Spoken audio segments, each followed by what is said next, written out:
नमस्कार, मैं प्रियंका और आप देख रहे हैं इंडिया अपडेट खबर। नीट पेपर लीक का मुद्दा अब सिर्फ परीक्षा तक सीमित नहीं रहा है, बल्कि देश की राजनीति का सबसे बड़ा मुद्दा बनता जा रहा है। दिल्ली के जंतर मंतर से लेकर संसद तक विरोध प्रदर्शन जारी है। छात्र न्याय की मांग कर रहे हैं, विपक्ष सरकार पर हमलावर है और सत्ता पक्ष विपक्ष पर राजनीति करने का आरोप लगा रहा है। इसी बीच कांग्रेस नेता और लोकसभा में विपक्ष के नेता राहुल गांधी ने केंद्र सरकार के सामने 5 बड़ी मांगे रख दी हैं। अब सवाल यह है कि क्या सरकार इन मांगों पर जवाब देगी या ये मुद्दा आने वाले दिनों में और बड़ा राजनीतिक संघर्ष बनेगा। दिल्ली में इन दिनों नीट पेपर लीक को लेकर माहौल काफी गर्म है। जंतर मंतर पर छात्रों का आंदोलन जारी है, जबकि संसद के बाहर भी विपक्ष लगातार प्रदर्शन कर रहा है। सोमवार को कॉकरोच जनता पार्टी की अगुवाई में प्रदर्शन हुआ था।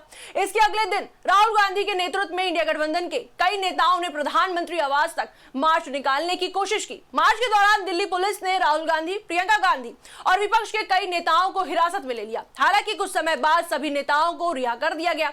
इसके बाद राहुल गांधी ने एक वीडियो संदेश जारी किया, जिसमें उन्होंने सरकार पर गंभीर सवाल उठाए और छात्रों के समर्थन में 5 प्रमुख मांगे रखी।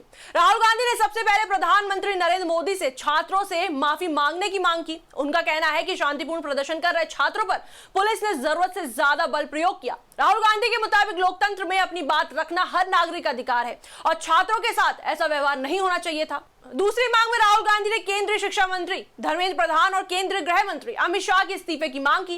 राहुल गांधी ने आरोप लगाया कि नीट पेपर लीक जैसे गंभीर मामले की जिम्मेदारी तय होनी चाहिए। उन्होंने कहा कि शिक्षा व्यवस्था में इतनी बड़ी चूक हुई है, इसलिए जिम्मेदार लोगों को जवाब देना चाहिए। साथ ही उन्होंने आरोप लगाया कि छात्रों के विरोध को दबाने के लिए पुलिस का इस्तेमाल किया गया। राहुल गांधी की तीसरी मांग संसद में इस पूरे मामले पर विस्तृत चर्चा कराने की है। उनका कहना है कि नीट पेपर लीक और छात्र आंदोलन जैसे महत्वपूर्ण मुद्दों पर सरकार को संसद में खुलकर जवाब देना चाहिए। उन्होंने आरोप लगाया कि सरकार इस विषय पर चर्चा से बच रही है, जबकि लाखों छात्रों का भविष्य इससे जुड़ा हुआ है। चौथी मांग छात्रों को न्याय दिलाने की है। राहुल गांधी ने कहा कि छात्रों की शिकायतों की निष्पक्ष और पारदर्शी जांच होनी चाहिए।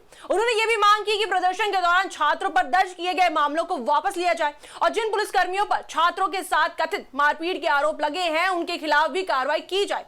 वहीं 5वीं और आखिरी मांग शिक्षा और परीक्षा प्रणाली में व्यापक सुधार की है। राहुल गांधी का कहना है कि बार बार पेपर लीक होने की घटनाएं ये दिखाती हैं कि परीक्षा प्रणाली में कई कमियां हैं।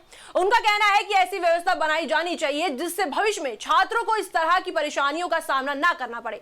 वहीं अपने वीडियो संदेश में राहुल गांधी ने शिक्षा व्यवस्था को लेकर कई सवाल भी उठाए। उन्होंने कहा, भारत की शिक्षा व्यवस्था बार बार कमजोर क्यों हो रही है? पेपर लीक की घटनाएं लगातार क्यों हो रही है? पढ़ाई इतनी महंगी क्यों होती जा रही है? बच्चों की पढ़ाई के लिए परिवारों को आर्थिक रूप से इतना संघर्ष क्यों करना पड़ता है? उन्होंने कहा कि ये सभी सवाल देश के छात्रों और अभिभावकों के हैं और इन्हें पूछना बिल्कुल गलत नहीं है। राहुल गांधी ने छात्र आंदोलन का समर्थन करने वाले लोगों का धन्यवाद भी किया।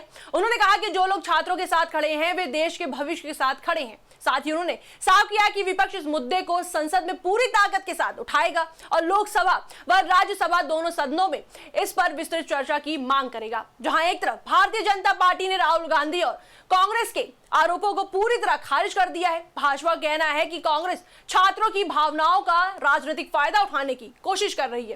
पार्टी का आरोप है कि विपक्ष इस मुद्दे को लेकर अनावश्यक राजनीति कर रहा है, जबकि सरकार परीक्षा प्रणाली को मजबूत करने के लिए लगातार कदम उठा रही है। तो वहीं दूसरी तरफ विपक्ष का कहना है कि सरकार इस पूरे मुद्दे पर जवाब देने से बच रही है। विपक्षी दलों का आरोप है कि जब लाखों छात्रों का भविष्य दांव पर लगा हो, तब सरकार को खुलकर अपनी बात रखनी चाहिए और जिम्मेदारी तय करनी चाहिए। फिलहाल नीट पेपर लीक का मुद्दा सड़क से लेकर संसद तक गूंज रहा है। एक तरफ छात्र न्याय और परीक्षा प्रणाली में सुधार की मांग कर रहे हैं, तो वहीं दूसरी तरफ विपक्ष सरकार को लगातार घेर रहा है। अब सबकी नजर संसद की कार्यवाही और सरकार के अगले कदम पर टिकी है। ये देखना दिलचस्प होगा कि सरकार राहुल गांधी की मांगों पर क्या जवाब देती है और क्या इस पूरे विवाद का कोई ठोस समाधान निकल पाता है या फिर ये मुद्दा आने वाले दिनों में और बड़ा राजनीतिक संघर्ष बन जाता है। इस पर आपकी क्या राय है, हमें कमेंट सेक्शन में जरूर बताएं। वीडियो को लाइक करें, शेयर करें, हमारे चैनल को सब्सक्राइब करें।